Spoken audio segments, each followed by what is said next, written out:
Dr. Casey Means, welcome to the podcast. I'm so excited.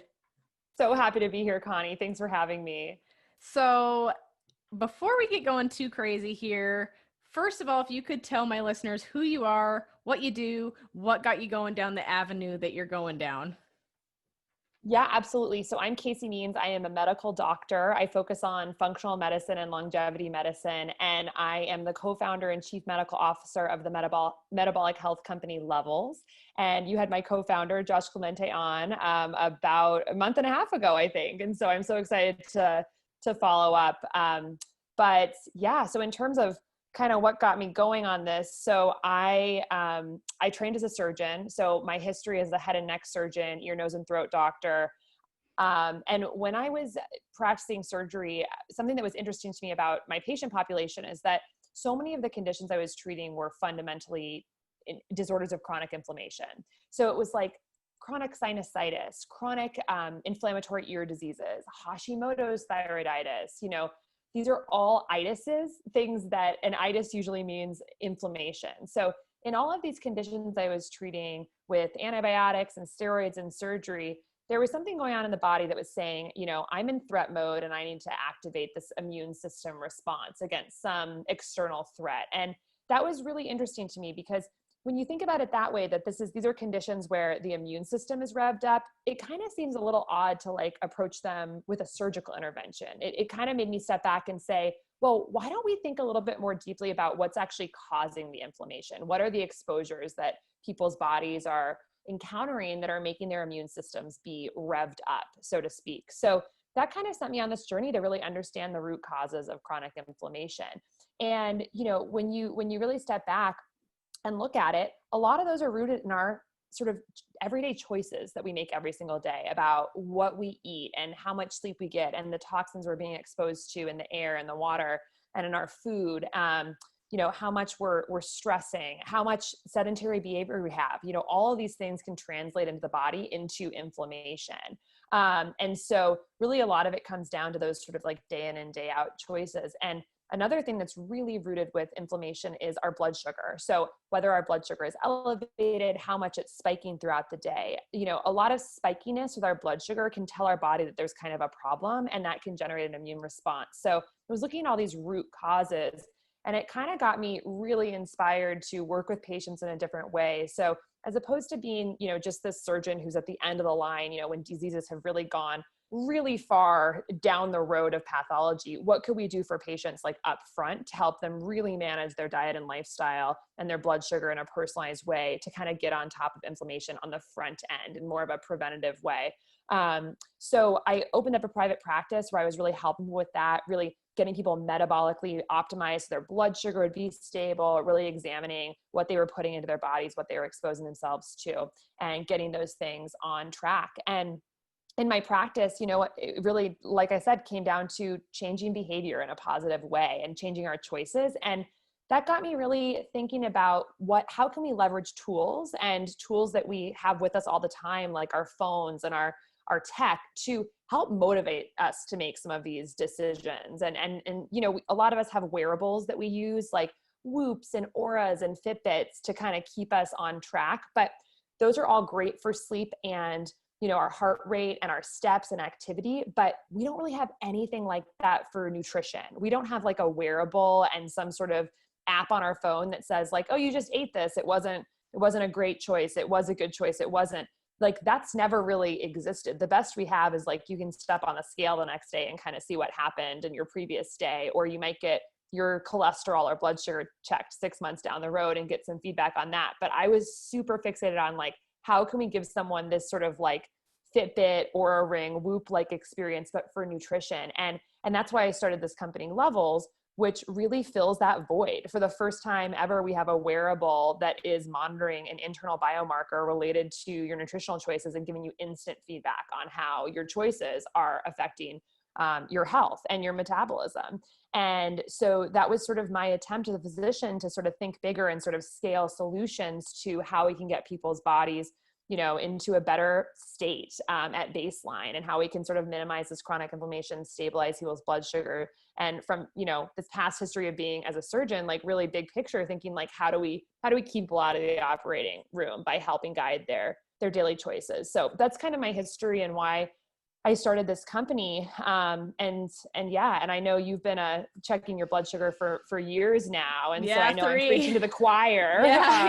Yeah. But yeah, it's exciting to see how people, unlock these interesting insights by using continuous glucose monitoring and starting to really see firsthand how things are affecting them. Yeah, and it's such an amazing direction that all of this is going as far as people looking into their metabolic health, because what is the number exactly? I'm not sure. I think it's only like 20% of people in the United States are actually metabolically healthy. And that's kind of a crazy number to think about. And you see it, like, if you start to get tuned into things, you can almost see it when you're walking down the street. Or me, I work in the medical profession myself for my second job. I should say it was my first, but now I feel it's becoming my second. And I'm still there, and I have these patients come in and they have these huge medical history lists and all this stuff. And I see all these things that hold hands with dysregulated blood sugar. And there's so many practitioners out there that just continue to add to the list of these medications, when I feel like if they got to the root cause of it, it would be a non-existent factor with these people. People would be so much more healthy. I think it's such a good point. I love the way you just said that. Like, what are these conditions that hold hands with blood sugar dysregulation? I think that's such a cool way to put it. So just circling back, you said that something around 20% of people are metabolically healthy. And the number that that people are really talking about now is that actually only 12% of people are metabolically healthy. So there was a study out of UNC. Yeah, UNC 2 years ago that was looking at basically 5 different biomarkers of metabolic health or dysfunction. And it was different types of cholesterol, waist circumference, and blood sugar. And if you had all 5 of these factors in the healthy range, you were considered metabolically healthy. And only 12% of the people I studied fit into that category. So 88% of the country has at least one biomarker of metabolic dysfunction, which is just, it's crazy to think about it. But it's not that surprising, because we have 128 million Americans with diagnosed prediabetes or diabetes. That's almost a third of the country. We have 74% of Americans that are overweight and obese. So this is really, really pervasive. And like you mentioned, like, it's holding hands with so many other conditions. And I think that's something that's under recognized, is that the faces of metabolic dysfunction and the faces of blood sugar dysregulation are so varied that we kind of think of them as isolated silos. We think about them as separate conditions. And so in medicine, we're playing whack-a-mole. We're just trying to sort of symptomatically treat all these seemingly different conditions, when actually we need to just pull out the roots, which is blood sugar dysregulation and metabolic dysfunction. So some of those conditions that are the different, phases of blood sugar dysregulation, it might look like fatty liver disease, non-alcoholic fatty liver disease. It might look like chronic kidney disease. It might look like retinopathy and premature blindness. It might look like infertility. Polycystic ovarian syndrome is the most common cause of infertility, and it's basically metabolic dysfunction showing up in the ovaries. It could be erectile dysfunction. It could be high blood pressure. It could be Alzheimer's dementia. It could be, pain in your legs when you're walking, peripheral vascular disease.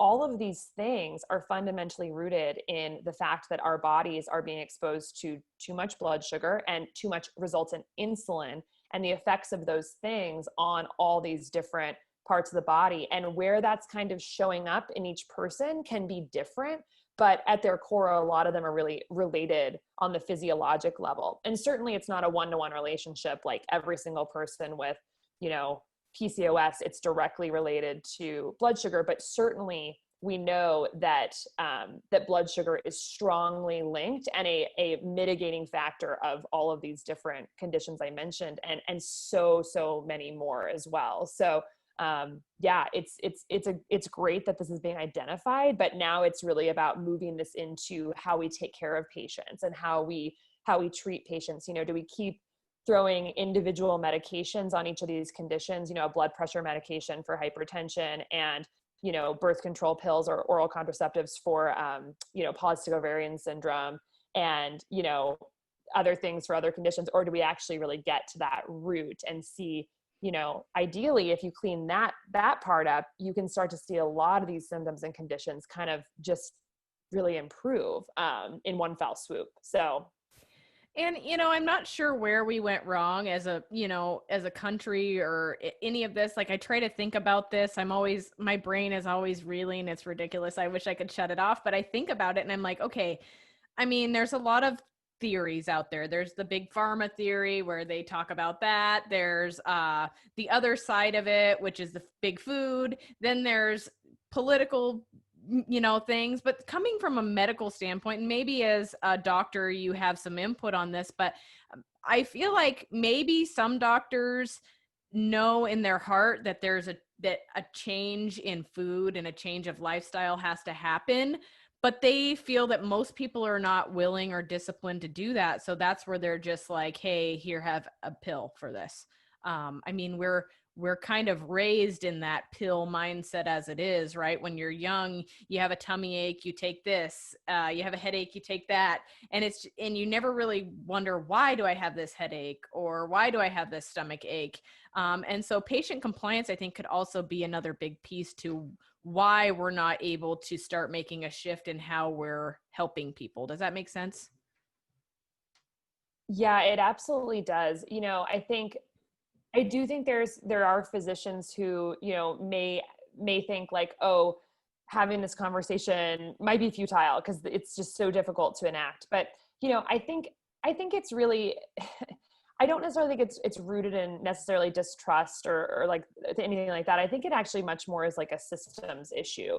The way that healthcare is financed and has been historically financed has really squeezed providers to have to really deliver care in a very, very quick amount of time. And so a lot of doctors are only spending 15 minutes with patients who have multiple chronic conditions, many of which are rooted in diet and lifestyle. And that unfortunately is borderline unavoidable in this day and age in an insurance-based practice. And so you're just, I think a lot of doctors are feeling very squeezed to do the best they can with the resources and the time that they have.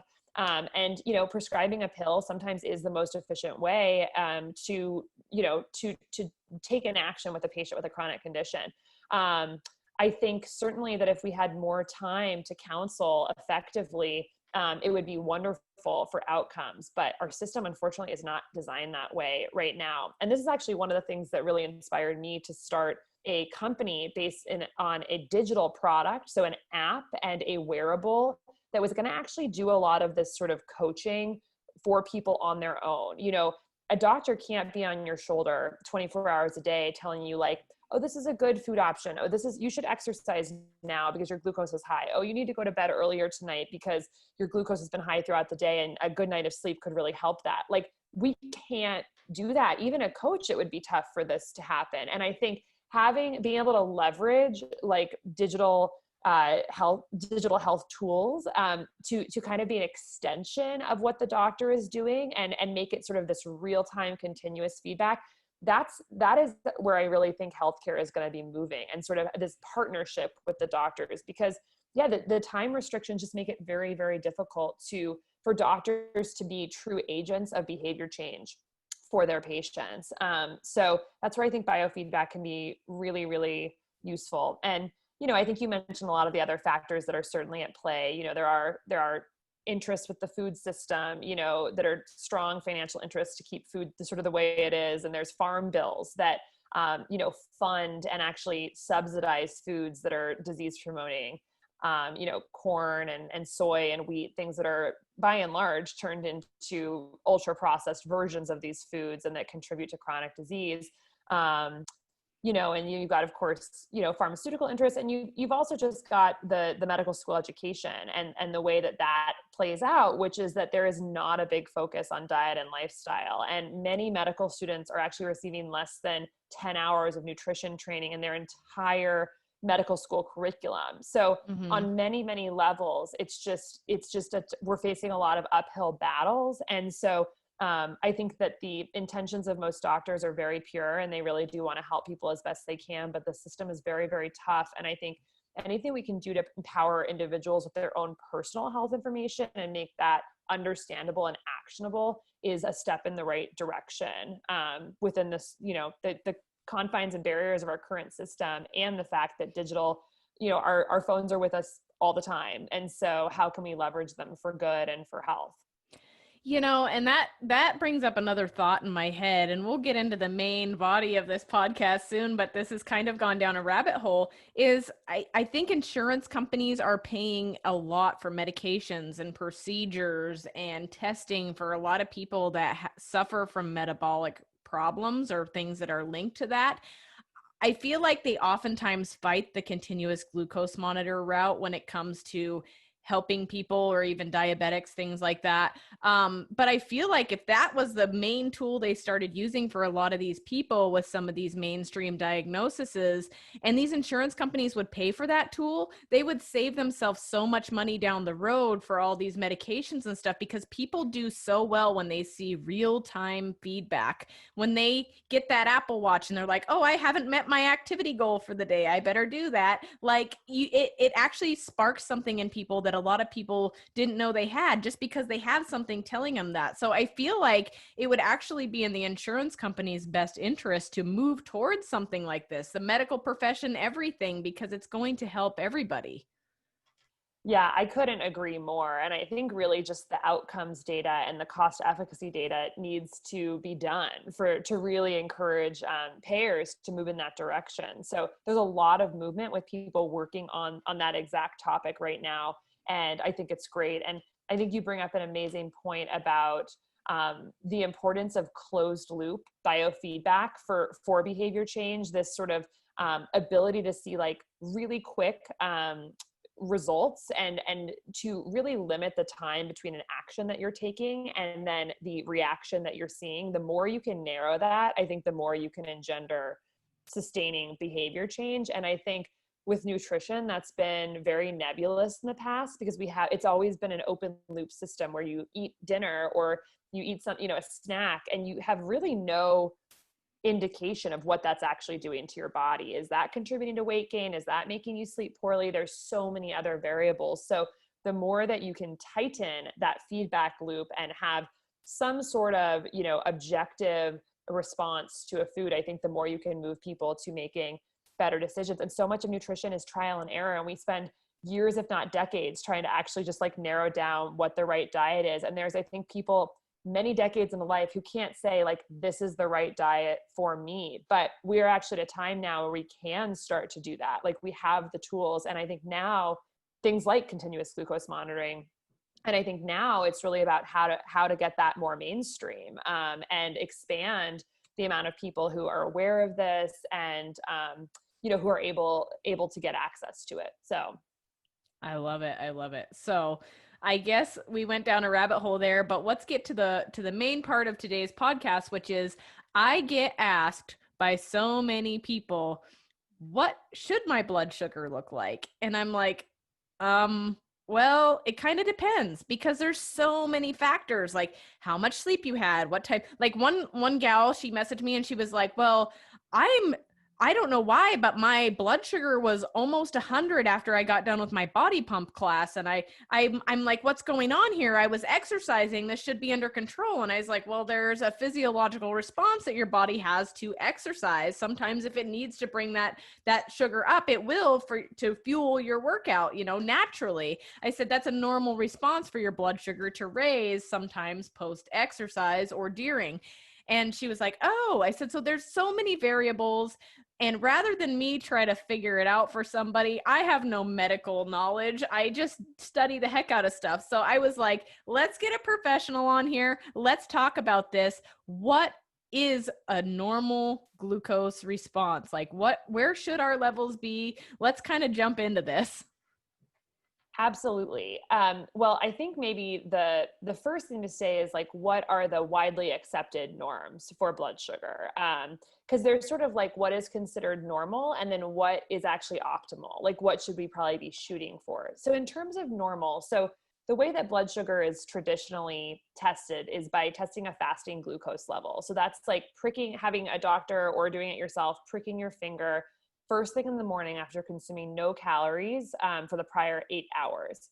And so there's really three ranges that you can fall into. What's considered normal, pre-diabetic, or diabetic. So normal is under a glucose level of 100 milligrams per deciliter. Pre-diabetic would be between 100 and 125, and then diabetic would be above 126 milligrams per deciliter. First thing in the morning, having not eaten anything.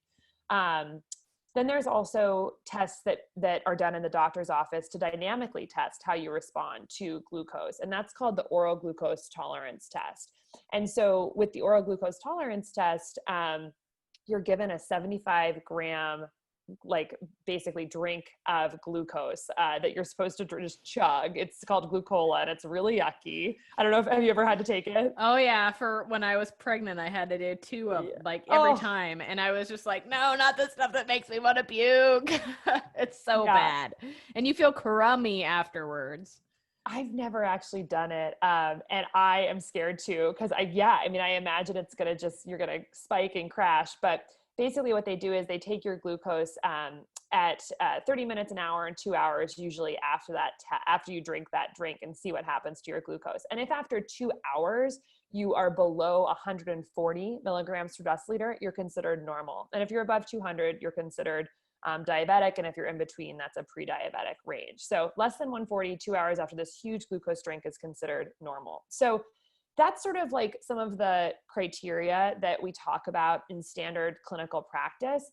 But, unfortunately, because people who don't have diabetes haven't really been checking their blood glucose that much, we don't have a big, there's not a lot of guidance for like, what should we be shooting for after a meal? So a lot of people say, hey, if you're below 140 within 2 hours after a meal, that's normal, because that's what the oral glucose tolerance test looks like, basically, calls normal. But that doesn't actually tell us whether that's like optimal for our health. So then you have to dig in deeper and really look in the literature and see if we can discern anything more from that. And when you do that, you actually will find there's a number of studies that have been done where they put a continuous glucose monitor on non-diabetic individuals and just watch what happens as they're sort of like free living. So that gives us a little bit more information.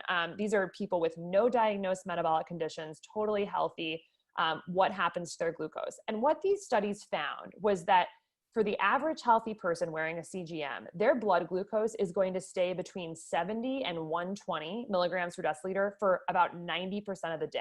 So in a 24-hour period, essentially most of the time should be staying between 70 and 120. And if you look at some other studies, you'll see more like between 70 and 140, but in a generally just healthy young population, 70 to 120. So that gives us a little bit of a tighter range to shoot for. Like, okay, I should probably be staying somewhere between 70 and 120.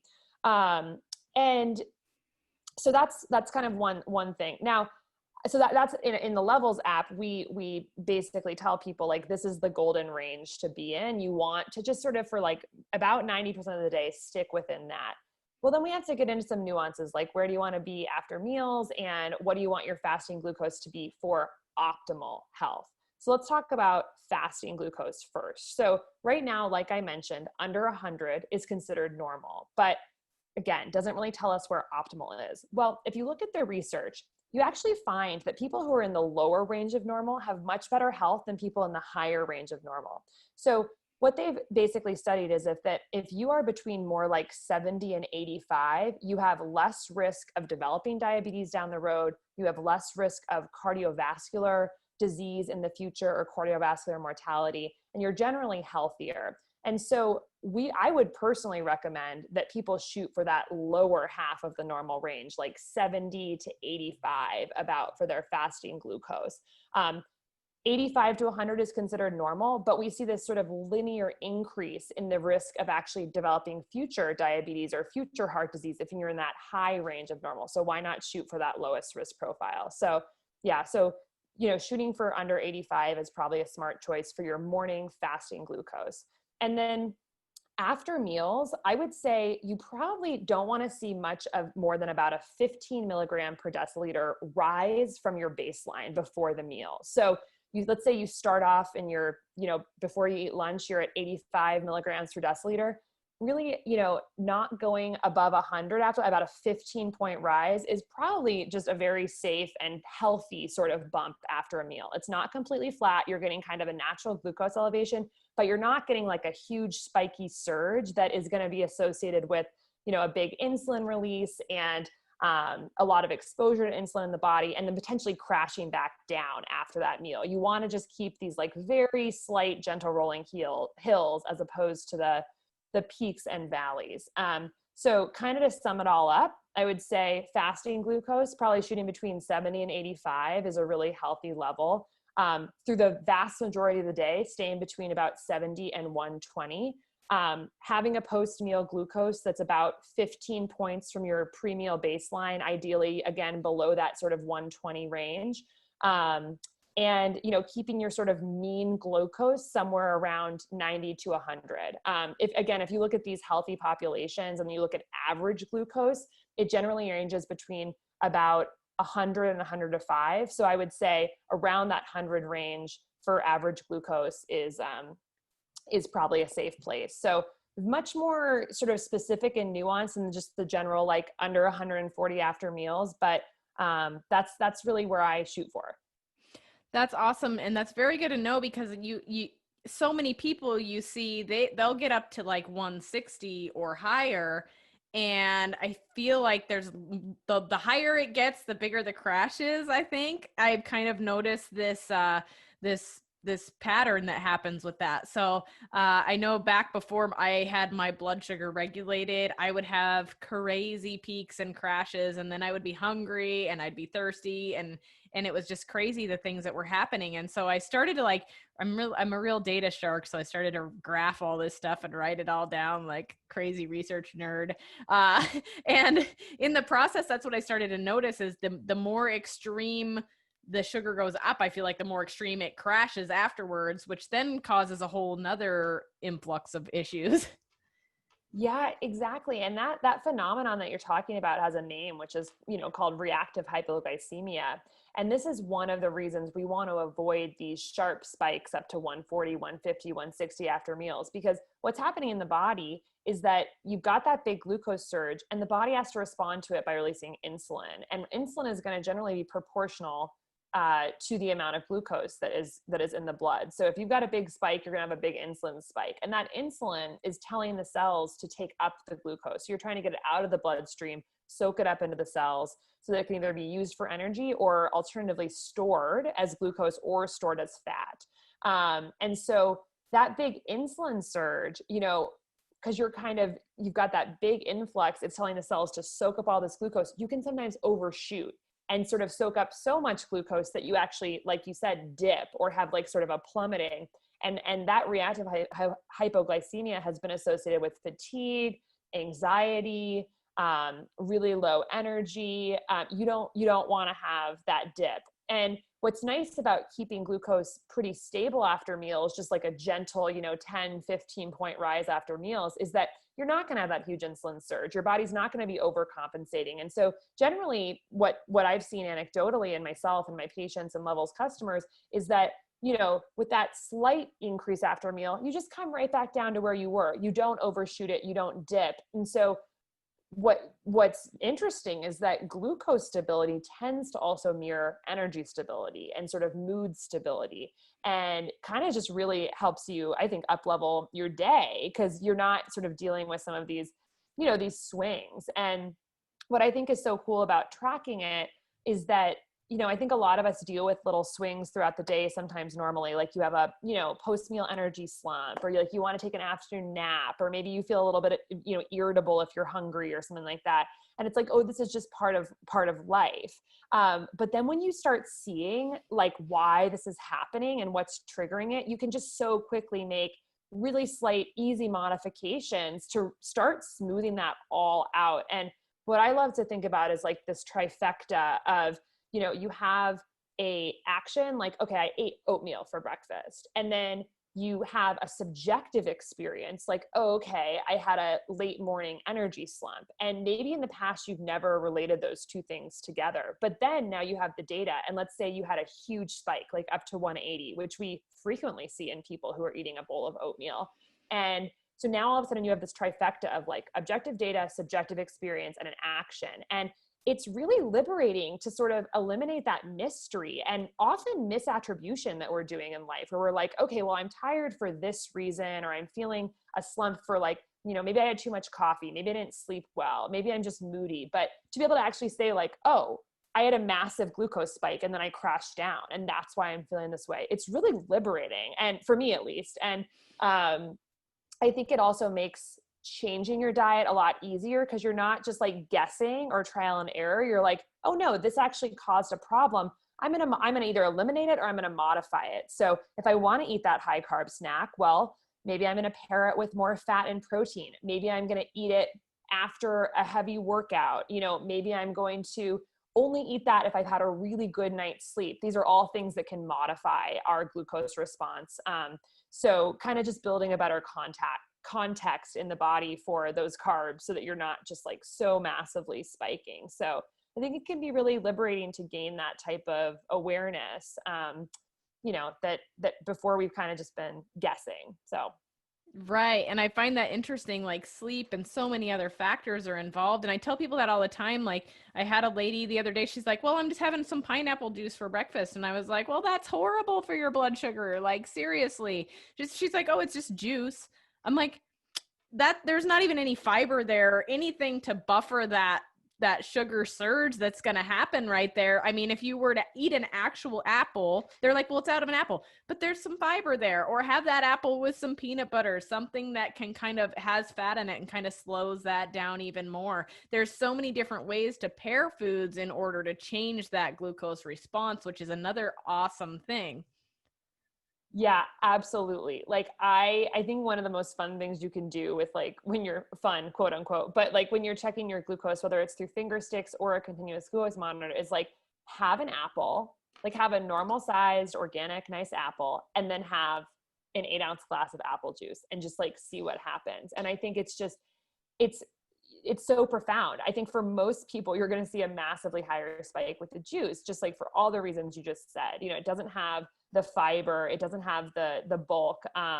You're drinking it so much more quickly, and it's in liquid form, so it actually travels to your small intestine faster. Just so many factors. But the other interesting thing is that it really highlights, not only how different forms of food can affect you differently, but let's say you're doing this experiment, you can also see what is happening to other people. Like if you have another friend who's doing this with you, and see if the response is similar or different. Like everyone is going to respond differently to the same types of experiments like that. And there was this like really fascinating paper, a published research paper about 5 years ago, called Personalized Nutrition by Prediction of Glycemic Responses. And what they did was they gave people like, a cookie and a banana. They gave two people, like you would have a cookie and a banana and I would have a cookie and banana, and see what their responses were. And people had totally different responses, and sometimes equal and opposite. So I might spike really high with the banana and have no spike with the cookie, and you could be the exact opposite. So how our bodies actually process those carbohydrates into glucose is totally variable based on your body type, your microbiome, how much sleep you've gotten. And it's just like really lends itself to some fun, experimentation and some, comparisons. And it's hard to make generalizations because each body seems to be very, very unique in how they process carbohydrates. So Yeah, and that's one thing I've been solid about throughout my coaching experience is everybody is so diverse, and mhm. so they need to be coached as such. I don't think there's one certain way to coach people, but I've gotten a lot of flack in our local community and some of the people that are around me as far as coaching goes, because the first thing I'm like, have you checked your blood sugar? Do you know what your blood sugar is after a meal? Because I feel like that is such a huge piece to health and weight loss, and it needs to be monitored. And people think I'm crazy like when I say, hey, have you checked your blood sugar? But it's so easy. You can get a glucometer right at the dang pharmacy. They're like $30, and it gives you unsurmounted information. It is an amazing thing. Yeah, I think it's so important in the weight loss discussion. And, just like want to plug a couple books, Jason Fung, The Obesity Code, and then Ben Bickman's Why We Get Sick. They both describe this so beautifully. And actually Mark Hyman's The Blood Sugar Solution too. They talk about the relationship between weight and glucose. And it goes back to that exact conversation we were having about insulin and reactive hypoglycemia. When we have a big insulin surge, which tends to happen after a big glucose surge, what insulin does, other than telling our bodies to take up glucose in the cells, is that it also tells us to stop burning fat. That is another signal that insulin gives. And the reason makes sense. You can either use fat or glucose to make energy in the body. And if there's tons of glucose around, your body doesn't think it needs to use fat, so it won't burn it for energy. So when you've got that insulin around, it's a signal to the body, we've got lots of energy from glucose available. We don't need to burn the fat. So if your insulin is high, it is unlikely that you are effectively burning fat, whether that's for energy or for weight loss. And so I just think one of the lowest hanging fruits in a weight loss journey is to see what your glucose is, which can be a metric, a proxy metric for sort of what's going on with your glucose, and start getting those, those glucose spikes down. Because the more it's sort of like, we go to the gym every day to lift weights and, do our reps to kind of like get stronger, but it's no different with our metabolic health and our metabolic fitness. Each day that we keep those spikes low, that's like doing reps for improving our metabolic fitness and keeping our insulin low, getting our insulin sensitivity up, and therefore being able to unlock fat burning.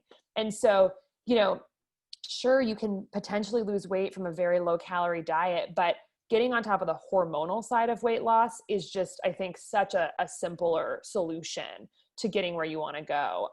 So yeah, like you said, checking fasting glucose with a finger stick, getting a continuous glucose monitor and seeing all that data is another option. Having your doctor potentially order a fasting insulin test to see where your baseline insulin is. Those are all things that I think are very, very helpful on the weight loss journey. Absolutely. And some of these things aren't cheap, but you have to look at it from a perspective of health.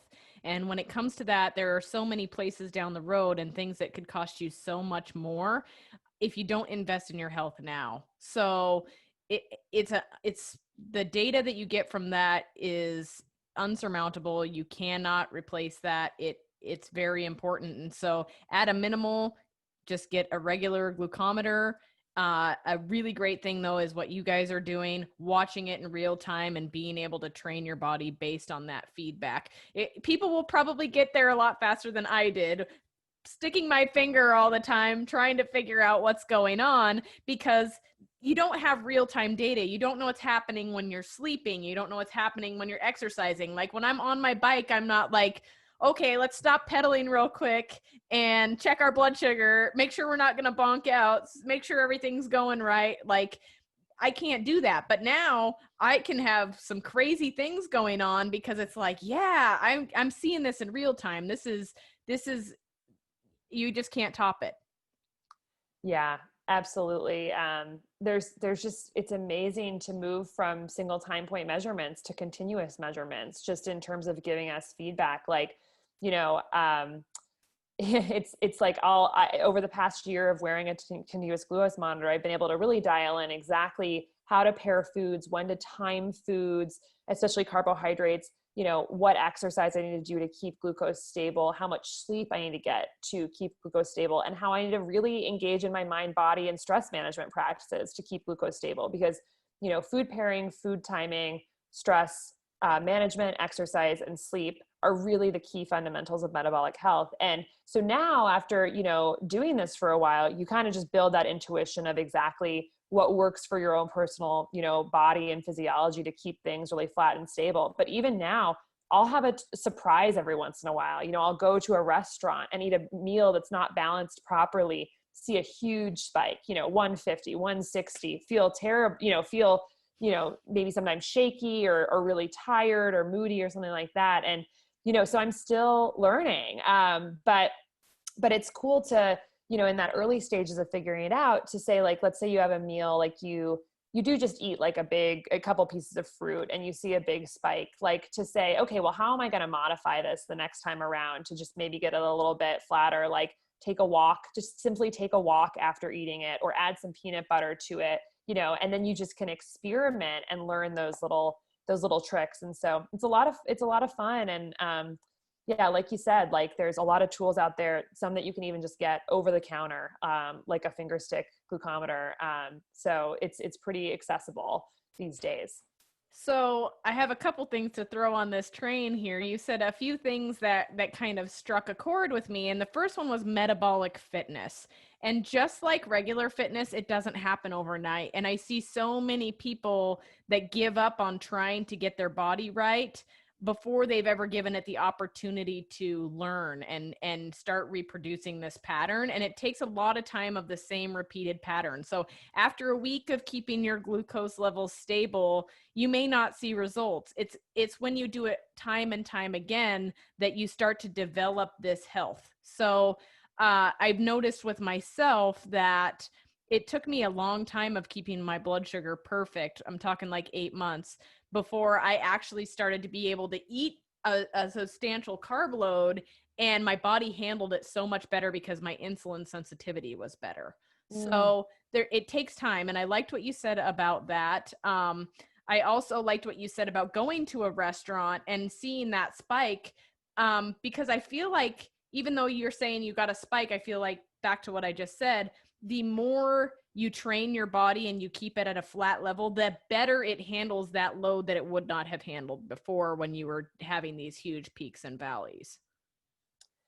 Yeah, I think that's true, and that really gets this idea of insulin sensitivity that you mentioned, which is that, going back again to insulin, every time we spike glucose, we get that insulin spike. And when that happens over and over and over and over again, our cells kind of become confused because they're seeing all this insulin and they're like, why is there so much insulin around? This is too much. And they actually become numb and resistant to it. And your body has to produce more insulin to get the same amount of glucose in. So your body's seeing higher insulin all the time. And you can imagine how that affects the weight loss journey, because when that insulin's constantly elevated, you're not going to be oxidizing, burning fat effectively. So, when we keep those spikes down, and you said it took, 8 months for you to see this real shift, it can happen quicker for some people, maybe longer for other people.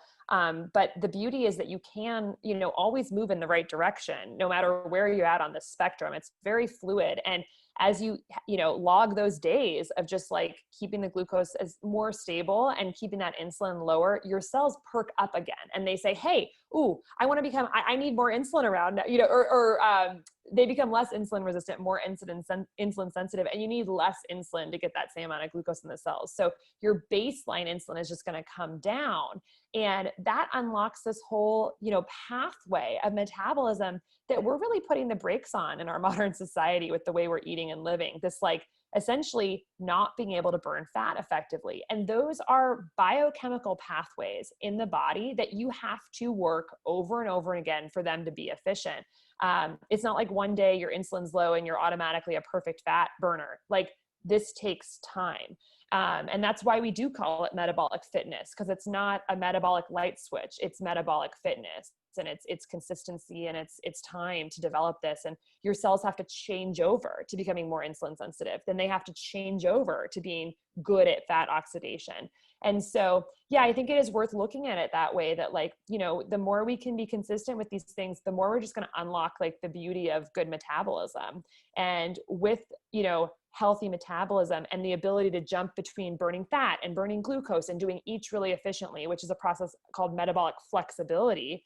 The more we can do that and get in that state where we're efficient at both, I think the more energy we feel, the better we can perform in, athletic events, the better our mood is going to be on our general and overall current and future health. So that's really the direction you want to go in. But like you said, it does take time, it takes reps. But the body adapts, and it does. And that's exciting. Like, none of this metabolic dysfunction is, faded or necessarily permanent.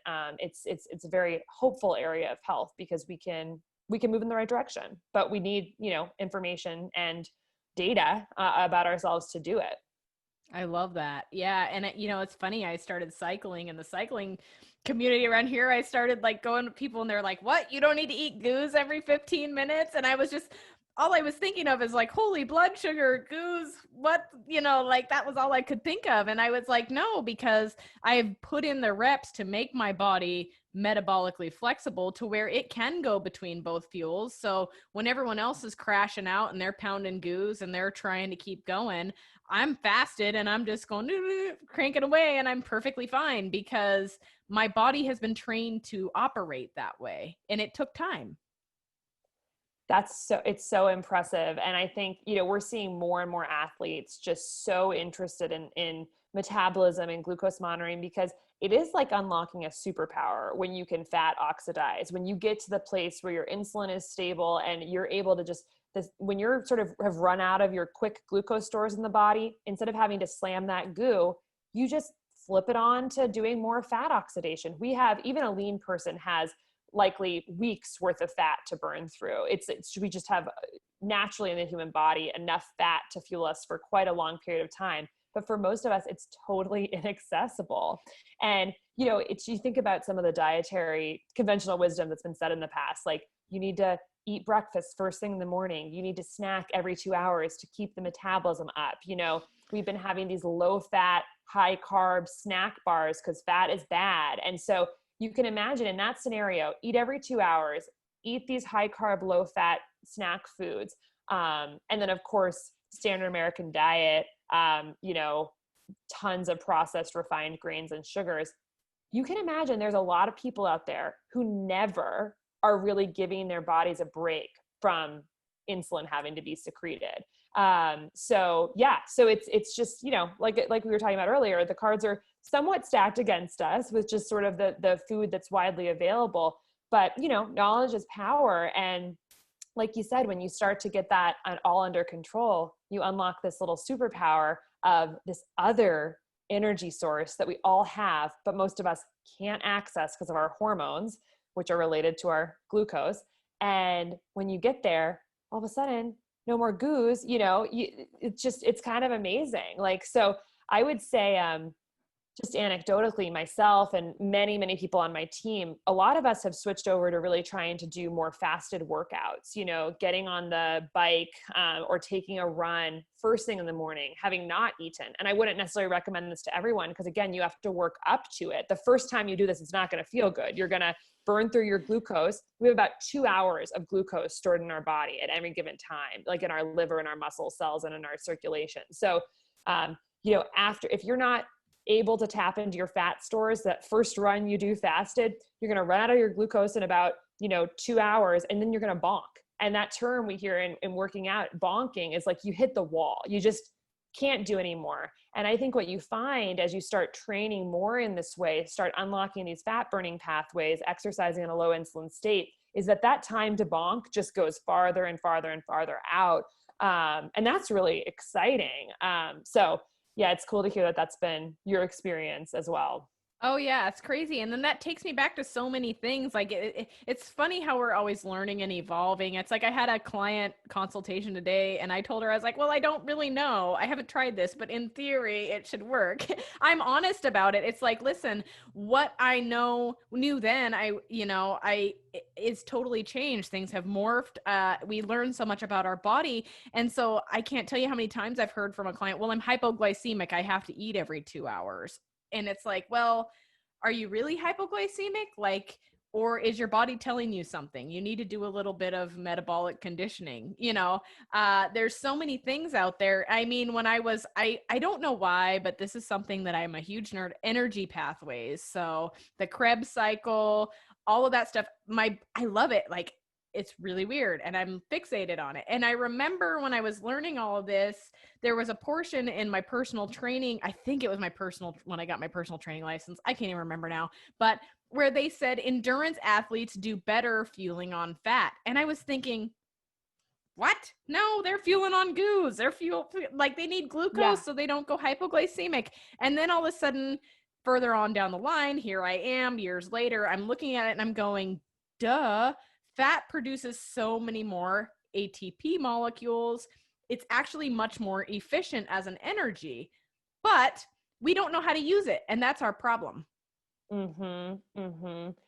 Yeah. And I think, the Krebs cycle thing is really interesting too, because, the Krebs cycle essentially is just for people listening, you know, you take these energy sources, like these basic building blocks like fat or glucose, and you have to take them into the body, into the cells, into the mitochondria, which are within the cells, and then convert them to energy we can actually use. Like glucose is not a currency our body can use. It has to be converted to ATP, which is like the cash that we can use in the body.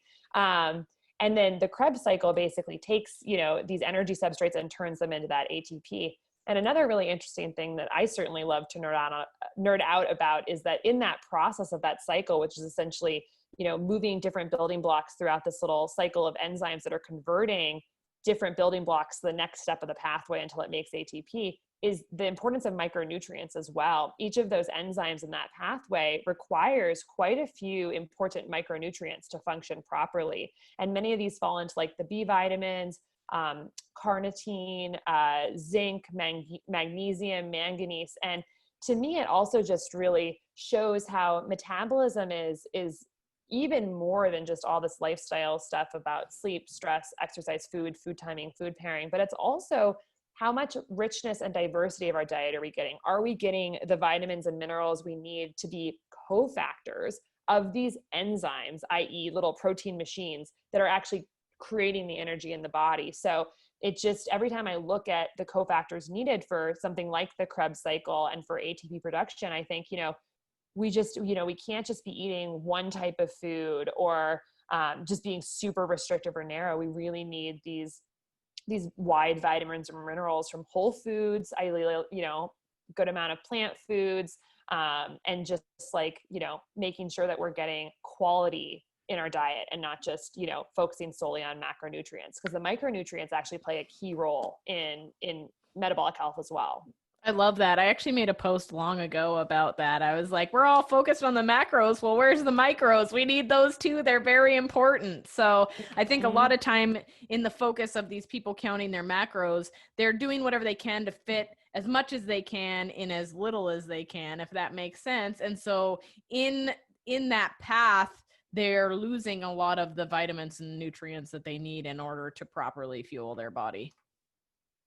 Yeah, absolutely. Absolutely. I think I'm hoping the next phase of sort of nuanced nutrition is going to be very micronutrient focused, because it is almost something that we don't talk about, you know, in nutrition. It's all about protein, carbs, and fat. And, you know, are we thinking about manganese? Are we thinking about iron? Are we thinking about zinc, B1, B2, B3? I mean, these are like lock and key cofactors to make these parts of our body work. And so, yeah, we just have to be, I think, thinking about diet quality and where our food is coming from, what the soil our food is being grown in. Is it nutrient rich? You know, it's all important. So, yeah, certainly you know, that's something that's a little harder to kind of track or identify with maybe like glucose monitoring, but it's part of the big picture of overall metabolic health. So, and sometimes with patients in my practice, when I see someone who's really refractory to dietary interventions, I think,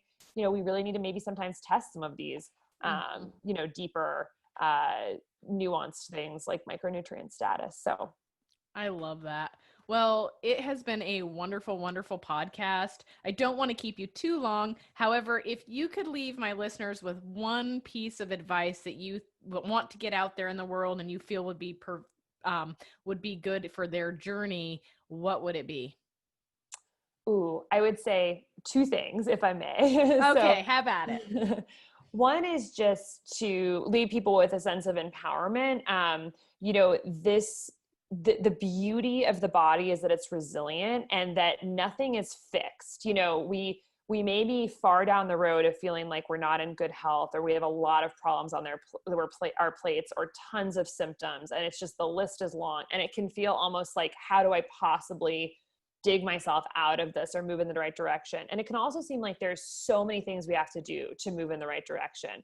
But, you know, I've been in this field for 10 years. And I would say, like, one of the lowest hanging fruits is think about metabolic health, think about glucose, and you can make a lot of small wins and start moving in the right direction on this health spectrum by just getting this one thing under control. And, you know, this might for you look like getting better sleep, you know, practicing some stress management stuff, trying to reduce refined sugars, eating more whole foods as opposed to refined foods, getting healthy fats, taking a 20-minute walk after meals. But, you got to find out what works right for you. But the beauty is, like, there's a lot of really low hanging fruit we can do to start moving this in the right direction. And because it's a root cause physiology of so many health problems, I really do believe that you can move a lot of rocks in your health, in your life, by just focusing on this one thing. So in terms of efficiency and value, I think it's a high value thing to do, to focus on glucose. And it's in all of our power to do so. I think the second thing I would say, just as I am a plant-based eater. I love plants, and I would just say get more fiber. I know that, there's probably some people who are carnivore listening and different diets, but my personal thought is fiber. It's really good for metabolic health. It's processed by the microbiome. So for many of us, it doesn't even register as a carbohydrate. Our microbiome processes it and turn it into healthy substrates for our body. But I shoot for 50 to 75 grams of fiber a day. And, adding beans, flax seeds, chia seeds, nuts, legumes. Those are all easy ways to get fiber in the diet. So, the average American gets 12 grams a day. Try to double that next week. Yeah, that's funny you say that, because that is a big hot topic right now too. I feel like I need to have some fiber debate on my podcast because so many people are like, yes, you need it because the stuff that the organisms that live in your stomach, they eat it, they create so many things out of it. There's all these things.